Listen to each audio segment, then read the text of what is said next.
Manoharbhai Damjibhai Matariya, chairman Botad APMC. ભાઈ આજે પાંચમું નોરતું શું કહે છે? માતાજીની ઉપાસનાનું આજે પાંચમું નોરતું છે।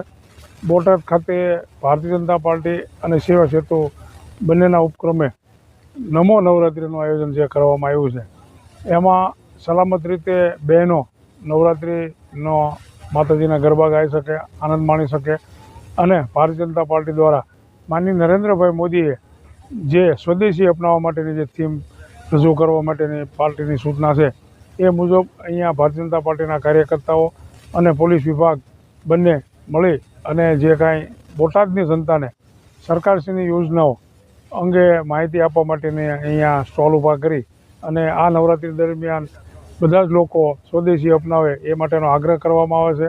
અને ચોથા નોરતે અહીંયા જેઠાલાલ પણ આવેલા અને ભવ્ય રીતે ચોથા નોરતું પણ ઉજવવામાં આવ્યું હતું। આજે પાંચમું નોરતું છે। સમગ્ર બોટાદની અંદર સારામાં સારી રીતે બહેનો સલામત રીતે આ ગરબા ગાઈ શકે એવું ભારતીય જનતા પાર્ટી નમો નવરાત્રિ દ્વારા આયોજન કરવામાં આવ્યું છે। આપનો પરિચય? ડૉક્ટર ટી.ડી. માણિયા, પૂર્વ ધારાસભ્ય। માણિયા સાહેબ, આજે પાંચમું નોરતું શું કહે છે? બોટાદ ખાતે ઝવેરી જીનમાં બોટાદ ભારતીય જનતા પાર્ટી જિલ્લા અને નમો નવરાત્રિ ગ્રુપ દ્વારા જે આયોજિત ગરબાનું આયોજન કરવામાં આવ્યું છે, એના અનુસંધાને આજે હું 5મા દિવસે મેં હાજર રહી શક્યો છું। એમાં આયોજન મેં જોયું અત્યારે આવીને, એવું સરસ આયોજન કર્યું છે કે અભિનંદન આપવાનું મન થાય।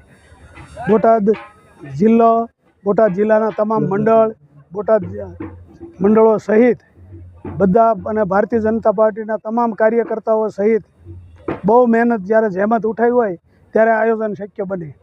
અને આજે વિશ્વનો સૌથી મોટામાં મોટો festival, dancing festival of the world, longest dancing festival of the world, Namo નવરાત્રિમાં એના અનુસંધાને આપણે ભારતીય જનતા પાર્ટીમાં અત્યારે જે 16 કળાએ સૂર્ય ખીલેલો છે, એ ટાઈમે આવું સરસ મજાનું આયોજન કર્યું છે। અને તમામ હોદ્દેદારો, પછી જે કાંઈ ગ્રુપ આમાં મદદરૂપ થાય છે, સુરક્ષા સેતુ સોસાયટી, બીજું નમો ગ્રુપ આખો એક છે જે, અને આર્થિક મદદ કરનાર બધાના તમામનો જ્યારે સહયોગ હોય ત્યારે આમાં આવડું મોટું આયોજન શક્ય બને।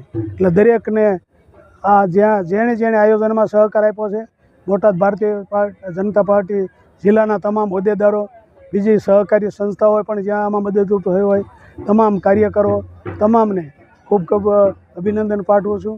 અને આ નવરાત્રિ 2025 માટે બોટાદની જનતા, બોટાદ જિલ્લાને અને તમામ આરોગ્ય અને સુખાકારી માતાજી રાખે એવી પ્રાર્થના।